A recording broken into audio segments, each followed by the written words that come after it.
e a terra de Gileade. E eis que o lugar era de gado.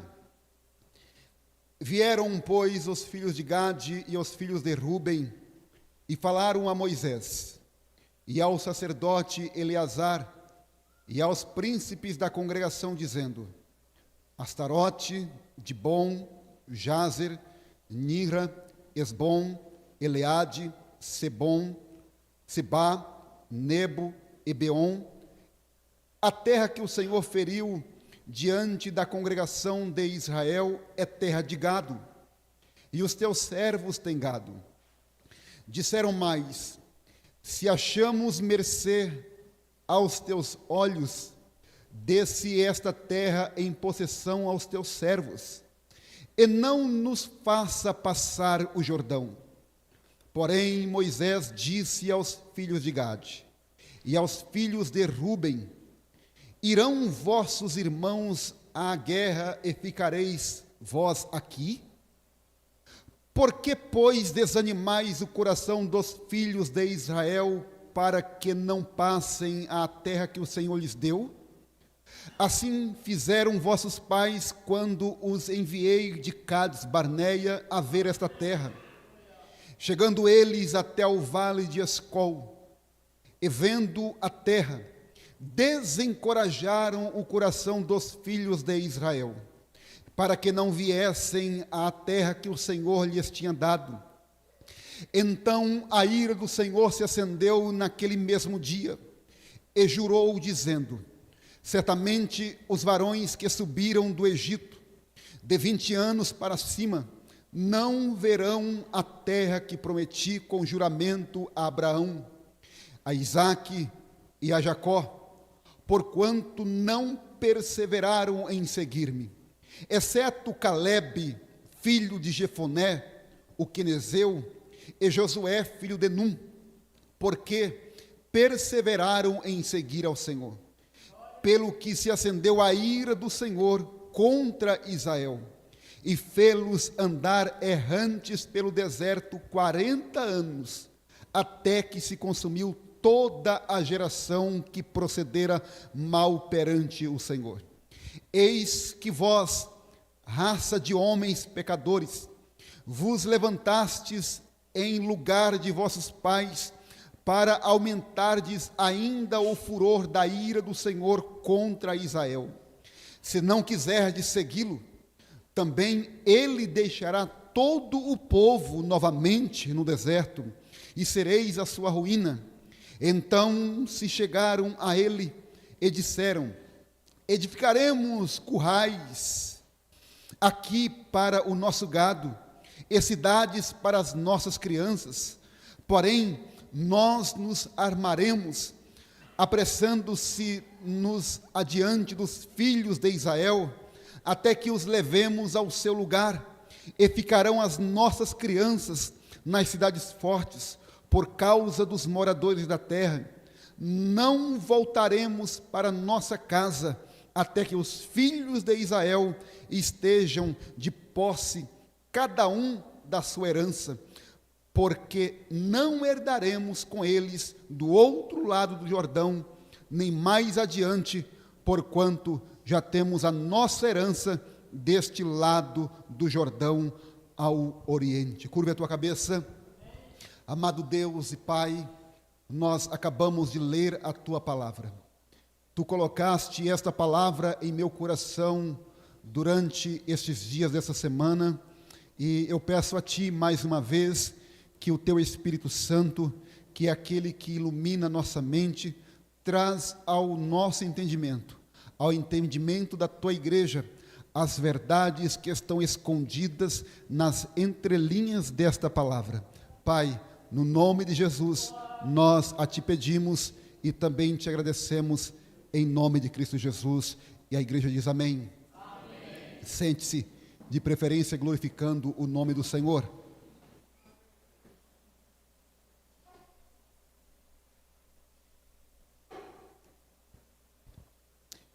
Meus irmãos, um texto um tanto quanto extenso, mas necessário para compreendermos o pano de fundo e aquilo que estava ocorrendo neste exato momento. Nós bem sabemos que Israel é o povo que o Senhor escolheu, é a nação que o Senhor arrancou com mão forte do Egito. Israel está vindo de aproximadamente 4 décadas de peregrinação no Egito. Os irmãos bem sabem, e é do conhecimento da igreja, que Deus havia prometido uma terra a Abraão. Anteriormente o seu nome era Abrão, que significa pai fecundo. E Deus muda o nome deste homem da antiga Mesopotâmia para Abraão, pai de nações, ou pai de uma grande multidão. Abraão, ele era um homem de muitas posses. Abraão era um rico e próspero fazendeiro, até que ele se introduz no Egito, e nós bem conhecemos a história. Só que antes de chegar no Egito, Abraão ele vem conquistando algumas terras. Ele compra algumas terras antes de entrar no Egito. Só que os tempos se passam, agora Abraão já não existe mais, é o seu filho Isaque que está agora como o patriarca vigente. Passa-se Isaque, vem Jacó, filho de Isaque. É Jacó que está sendo o patriarca da vez agora. Quando José está no Egito e ele assume o comando do primeiro-ministro do Egito, José, com ordem de Faraó, ele chama Jacó para descer até a terra do Egito. E o que eu quero chamar a atenção da igreja aqui? É que quando Jacó ele chega à terra do Egito, estas terras que foram compradas por Abraão na circunvizinhança do Egito, elas ficam abandonadas. Por quê? Porque Israel não está mais nestas terras. Israel agora está dentro do império egípcio. As terras que Abraão comprara, elas não têm mais dono, entre aspas. Os outros povos se apropriam destas terras. Os cananeus, os jebuseus, os heveus, os girgarzeus e tantos outros povos que se apropriaram destas terras que Abraão comprara com bom preço. Os tempos se passam, Moisés é levantado por Deus, ele arranca este povo do Egito, e uma viagem que era para durar aproximadamente cerca de 11 a 15 dias, em linha reta pelo deserto afora, para ir até estas terras que Abraão havia comprado. Só que perceba, estas terras que Abraão havia comprado centenas de anos antes, porque a Bíblia diz que o povo de Israel, eles ficaram 430 anos presos no Egito. A bem da verdade que não foram 430 anos de cativeiro, não foram 430 anos de opressão. A história vai dizer que foram seus 70, 80 anos que eles ficaram ali sofrendo, que eles ficaram ali escravizados. Quando Deus levanta Moisés para arrancar este povo do Egito, o que aconteceu com estas terras que Abraão havia comprado? Elas foram apropriadas por outros povos, elas foram invadidas por outros povos. É assim que acontece nos dias de hoje. Por exemplo, uma pessoa quando compra um terreno, que você fica muitos anos sem ir ver esse terreno, e esse terreno não tem muros, esses terrenos não têm cerca, esse terreno não tem ninguém para poder cuidar, o que acontece com o MST? Eles vão invadir. Por quê? Porque parte do princípio que não tem dono, não tem um muro, não tem uma cerca para poder proteger. Embora que as pessoas, de fato, teriam que respeitar antes de invadir. Primeiro que não deve se invadir de hipótese alguma, porque as terras não são deles. Naquela época, Abraão havia comprado essas terras.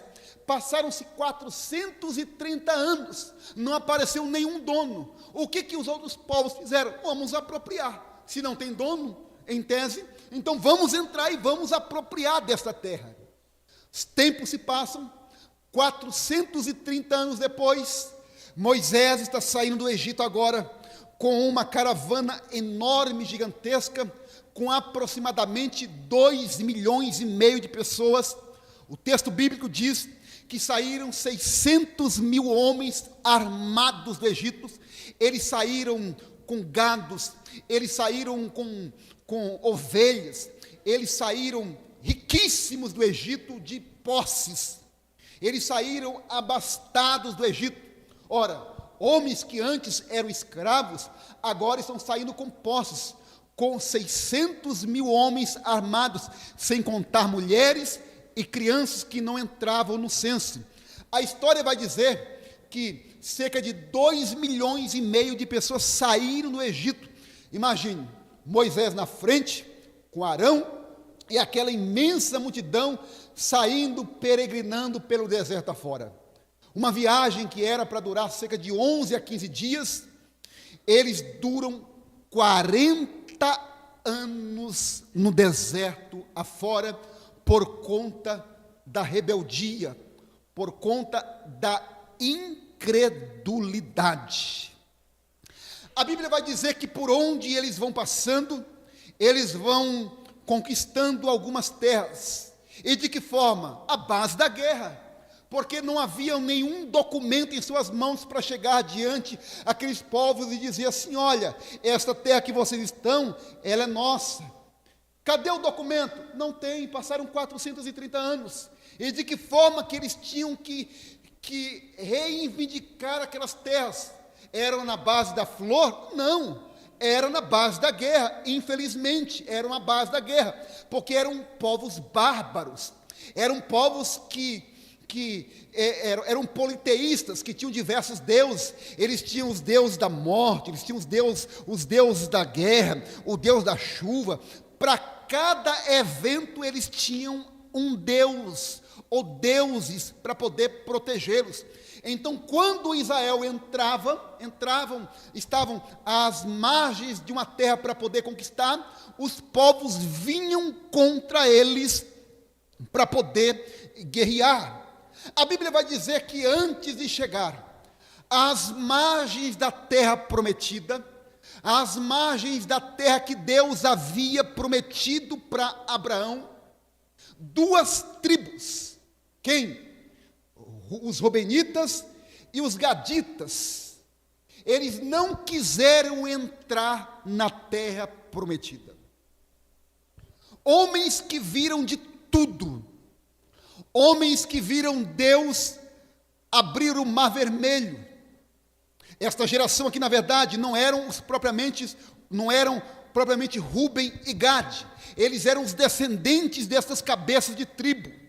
Eles eram os filhos dos filhos de Ruben e de Gade.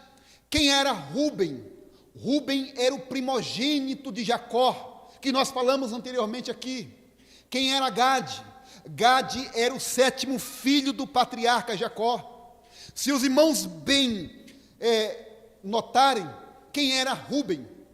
Ruben foi aquele mesmo filho de Jacó, que quando José foi para ser vendido como escravo para os mercadores midianitas que estavam indo para o Egito, Ruben não impediu que José fosse vendido ou fosse lançado dentro daquela cova. Este mesmo Ruben aqui, que está dizendo que não ia entrar na terra prometida, é o mesmo que deitou-se com a esposa de seu pai Jacó. É esse mesmo Ruben que não quer entrar na terra.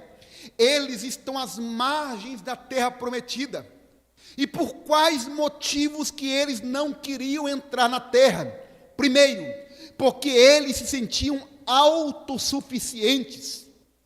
Eles estavam dizendo, quando eles falaram que não iam entrar na terra: nós não precisamos mais de vocês.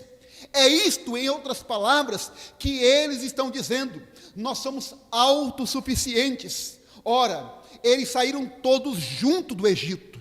É interessante notar que quando eles foram sair do Egito, na terceira praga que Deus desferiu no Império Egípcio, Faraó, ele tenta entrar num acordo com Moisés e diz assim: olha, vão vocês, levem as mulheres, levem as crianças, deixem os gados, deixem as ovelhas, podem ir vocês. Aí Moisés chega diante de Faraó e diz assim: não ficará aqui sequer uma unha, todo mundo vai adorar a Deus e sacrificar o Senhor no deserto.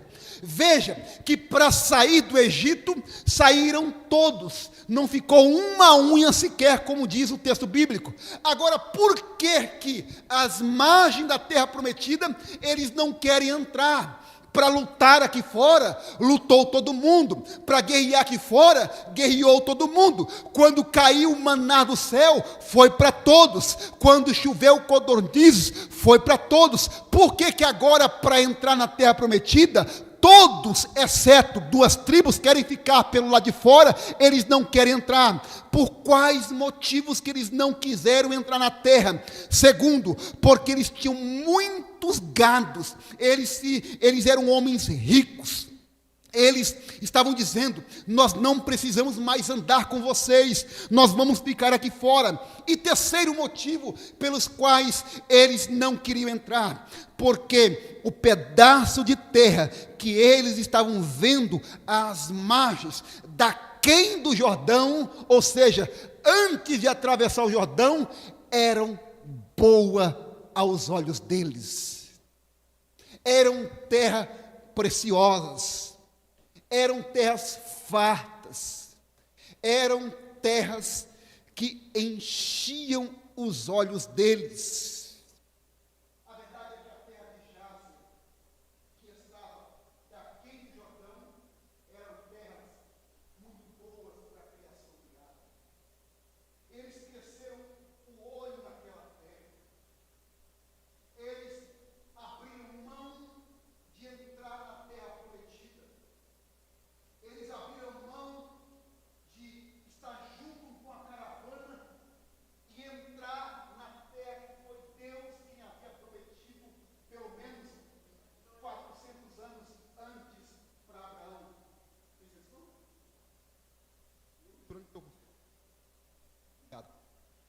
Eles abriram mão de entrar na terra para poder ficar pelo lado de fora.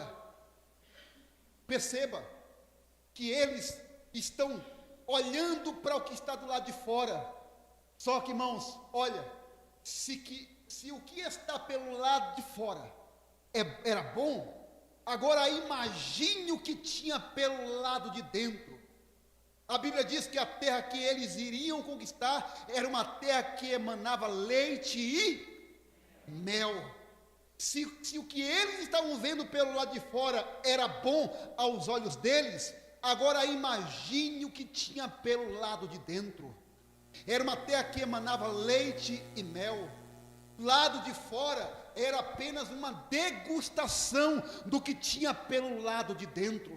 Sabe, queridos, existe um grande perigo quando nós nos envolvemos demais com as coisas deste mundo, quando nós nos apropriamos com as coisas que nos cercam neste mundo, com aquilo que nos envolve, com aquilo que tira o nosso foco. Por isso que o Senhor Jesus disse: não ameis o mundo e nem naquilo que há no mundo. Se alguém ama o mundo, o amor do Pai não está nele. Os rubenitas e os gaditas estavam focados por aquilo que tinha pelo lado de fora. Eles não queriam entrar, eles não queriam atravessar o Jordão para poder conquistar a terra que Deus havia prometido. Meus irmãos, a ordem do Senhor é: atravessemos o Jordão, porque Canaã é logo ali. Vai ter gigante, vai ter luta, vai ter desânimo, vai ter alguém para poder te desmotivar,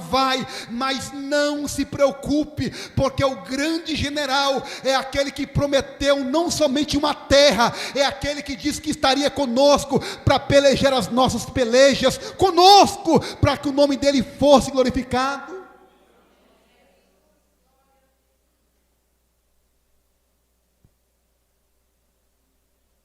Aí Moisés olha para ele e diz assim: como é que é? Vocês não querem entrar? É verdade que vocês querem ficar aqui pelo lado de fora? Vocês estão fazendo como fez os pais de vocês? Porque note, daquele período que Moisés havia mandado os espias irem vigiar esta terra aqui que eles estavam para entrar, passaram-se 40 anos, eles estão aqui com o pé praticamente para entrar na terra. Daqui, prestes a entrar na terra, até este período que Moisés mandou 40 espias, passaram-se 40 anos, porque foram 40 anos que eles peregrinaram pela terra. Moisés olha para eles e diz assim: é verdade isso que vocês estão fazendo? Em outras palavras, eu não estou acreditando no que vocês estão fazendo. Vocês estão repetindo os mesmos erros dos pais de vocês, porque lá atrás eu mandei 40 homens espiarem a terra. Nós estávamos lá em Cádiz Barneia, eu mandei 40 homens, eles vieram trazendo as notícias, exceto Caleb e Josué chegaram com notícia dizendo que a terra é boa, e que nós iríamos conquistar a terra, mas os outros, os pais de vocês, vieram disseminando medo diante do povo, vieram desencorajando o povo. Agora vocês estão repetindo os mesmos erros, vocês estão desencorajando os irmãos de vocês, e por conta dos pais de vocês, toda aquela geração pereceu no deserto afora. É isso que vocês querem para este povo que está prestes a entrar na terra prometida? Existe um grande perigo de nós nos acostumarmos com coisas que estão à nossa volta.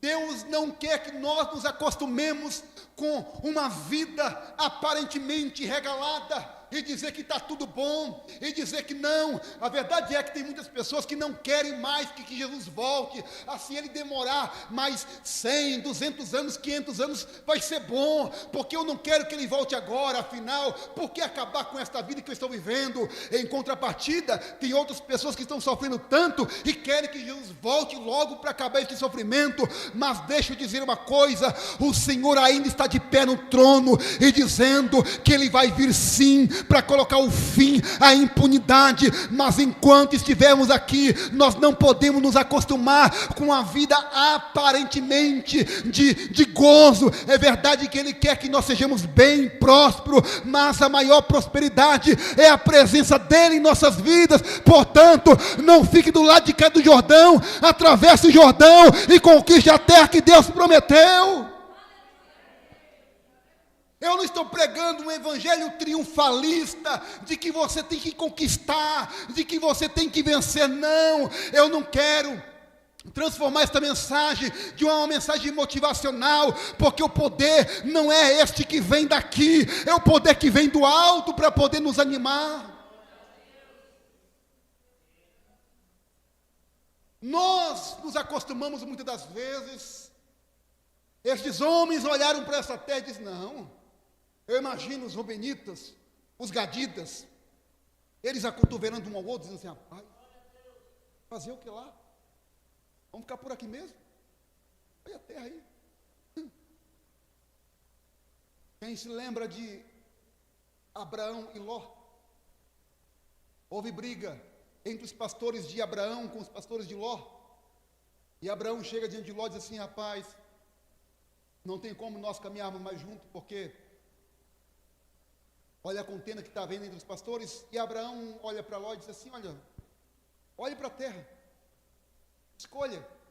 Se você escolher para a direita, eu irei para a esquerda. Se você escolher ir para a esquerda, eu irei para a direita. Abraão manda Ló escolher. E a Bíblia diz que Ló, ele escolheu as campinas do Jordão e foi habitar lá. Os irmãos sabem as consequências que aconteceu depois.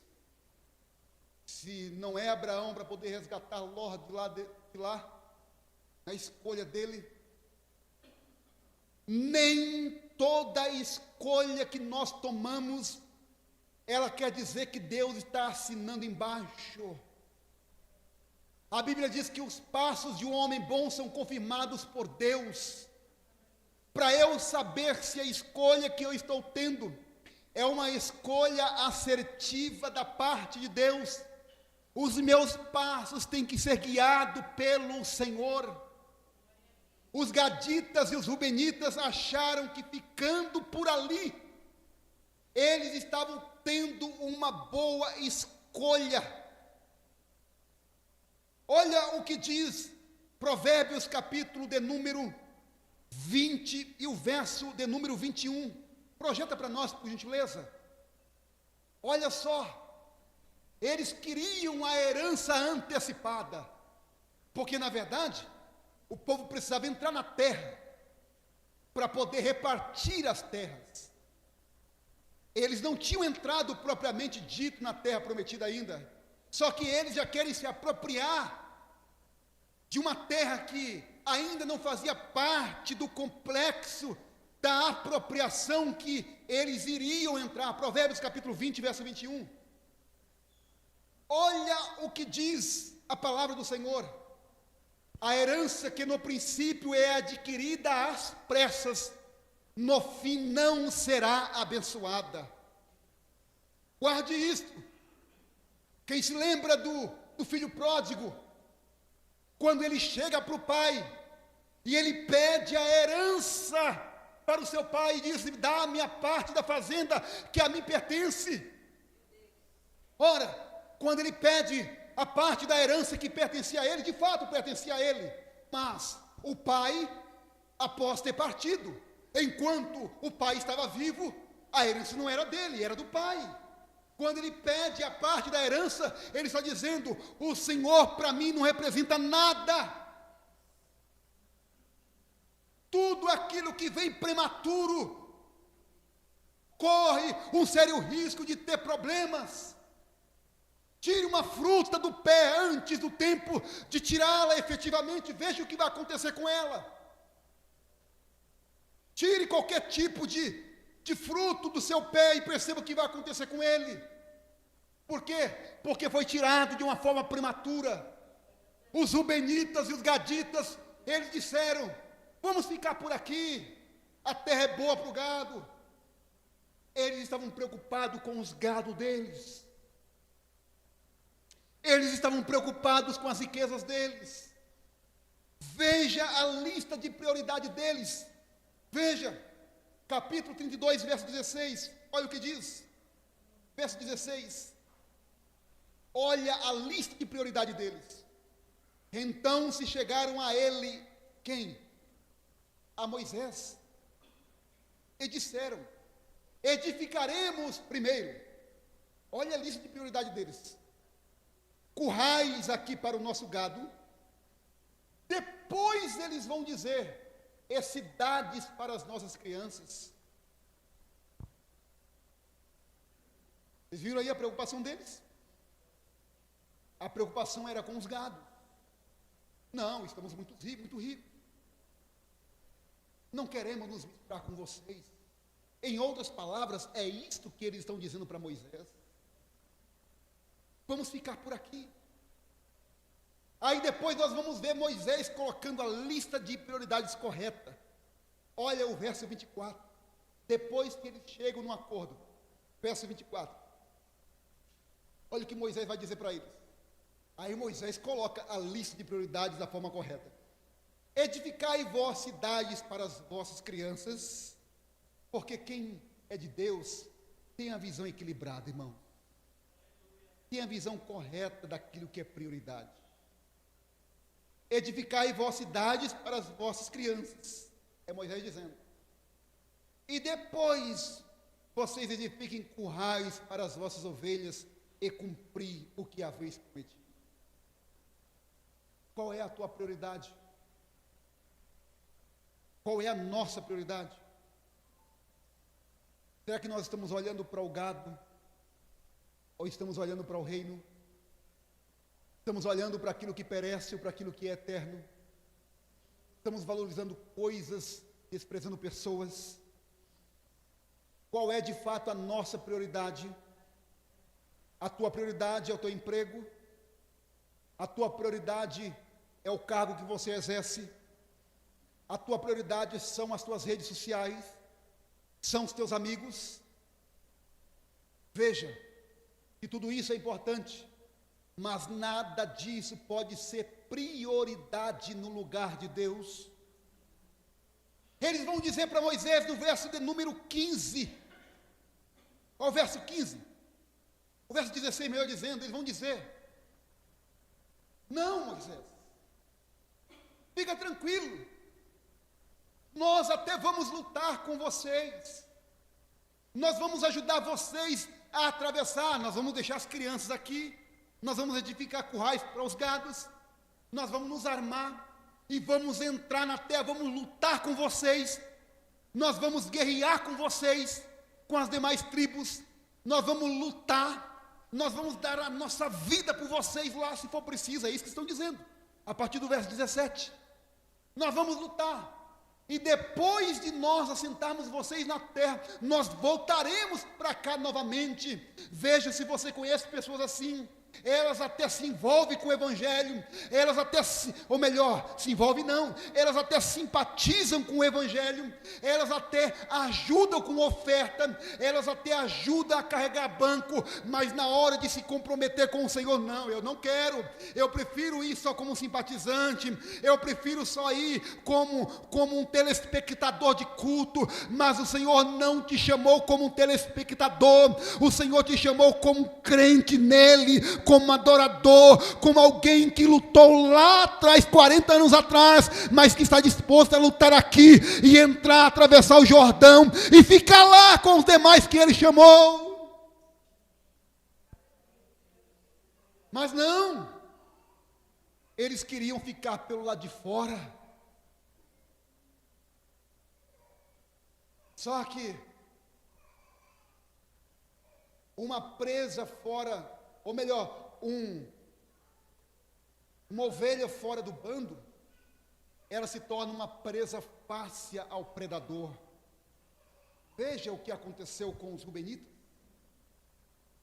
1 de Crônicas, capítulo 5, verso 22, para nós finalizarmos.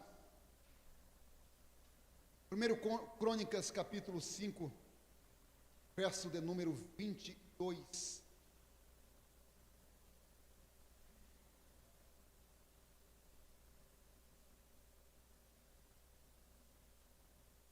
Verso 26, melhor dizendo.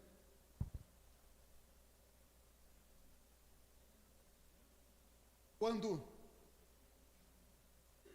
a Síria invade a região norte de Israel, anos depois, nós estamos falando na época dos reis,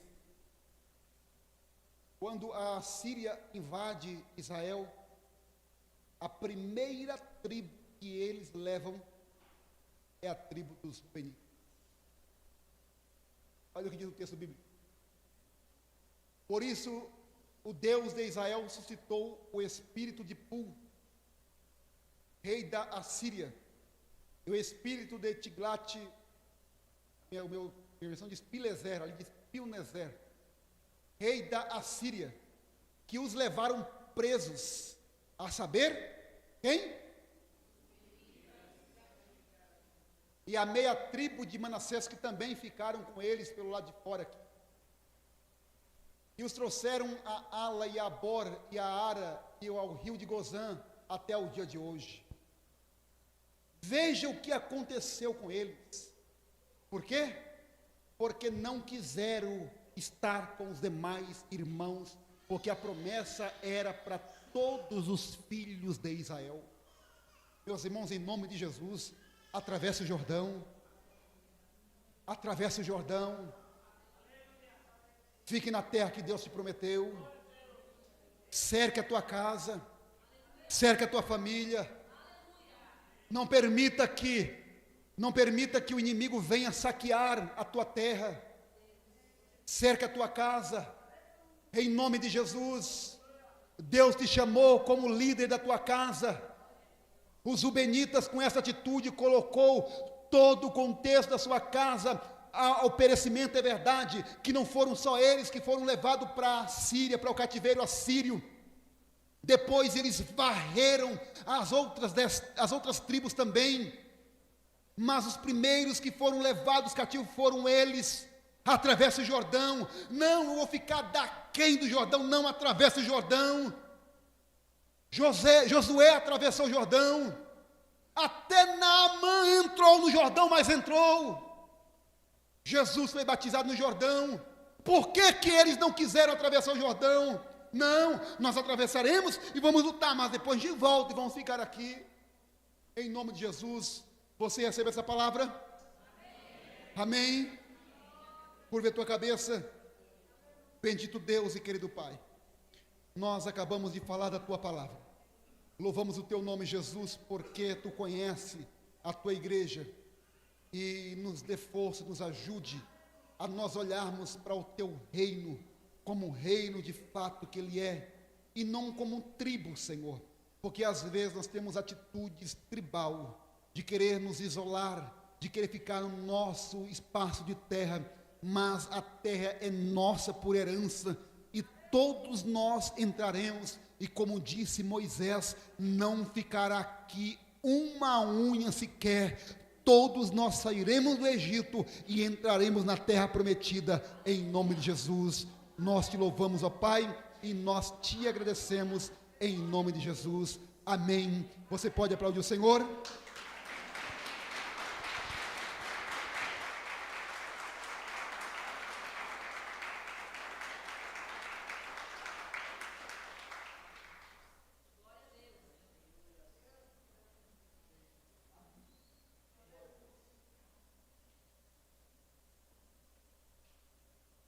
Glória a Deus. Deus abençoe, queridos. Esta é a palavra do Senhor. O Senhor colocou no meu coração. Que o Senhor nos abençoe e nos guarde em nome de Jesus.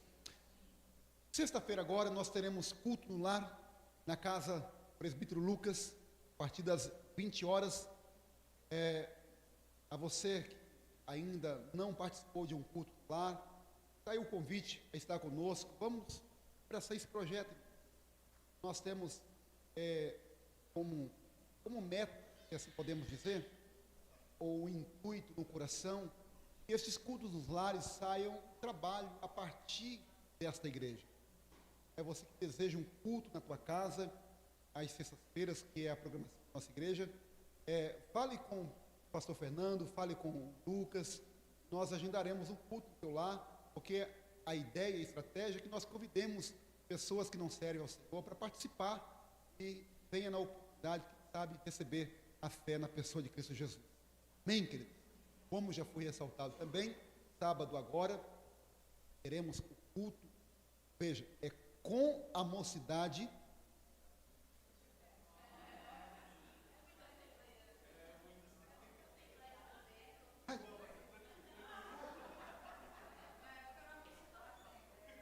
Oh, Jesus. Culto com a Jubrac, ou melhor, culto na direção da Jubrac, mas o culto é para o Senhor. Irmãos, veja, a Jubrac está em tudo, irmão. A Jubrac está apoiando todos os trabalhos. Jubrac, eles são os responsáveis depois também, quando tem algum evento, de cuidar ali pós-evento. A Jubrac está em tudo. Vamos apoiar o trabalho da Jubrac, tá? Então, convidamos a igreja a estar presente, vamos fazer uma linda festa ao Senhor. Nós só fazemos um trabalho forte quando temos um apoio e a cooperação de toda a igreja. Então, que hora será mesmo, Lucas? A partir das 19h30, toda a igreja está convidada a estar aqui, para que nós façamos uma linda festa ao Senhor. Posso ouvir um amém? Amém. Amém. Glória a Deus por isso. Deus abençoe. É isso? Vamos de pé? Agradecer ao Senhor. Estou feliz demais, irmãos. Ah, sim, a chácara. A chácara. Não esqueçam da chácara. Dia 24 de dezembro. De novembro. Dia 24 de novembro, nós vamos dar lugar naquela terra lá. Nós vamos... Glória a Deus por isso. Vamos fazer uma linda festa ao Senhor lá. E outro sim, não esqueça já de ir acertando aos poucos, para não deixar para a última hora. Já procura aí o presbítero Lucas e vai já se preparando quanto a isso. Deus abençoe os irmãos. Tenha um ótimo dia na presença do Senhor. Um dia abençoado. Em nome de Jesus, que o Senhor te abençoe e te guarde. Que você tenha aí um retorno abençoado para a tua casa. Deus abençoe os nossos queridos amigos que vieram adorar a Deus conosco. Deus abençoe a casa de vocês. E se desejar no coração estar conosco mais vezes, a porta está aberta para adorar a Deus conosco. Amém? Se nas nossas mãos, que o grande amor de Deus, nosso Pai, a graça de nosso Senhor e Salvador Jesus, o Cristo, a doce comunhão e consolação do seu Santo Espírito, esteja com cada um de nós que aqui estamos, não só hoje, mas para todos sempre, todos digam amém. E se Deus é por nós, e operando Ele, a paz do Senhor Jesus, Deus abençoe. Cumprimente o teu irmão com a paz do Senhor. Deus abençoe.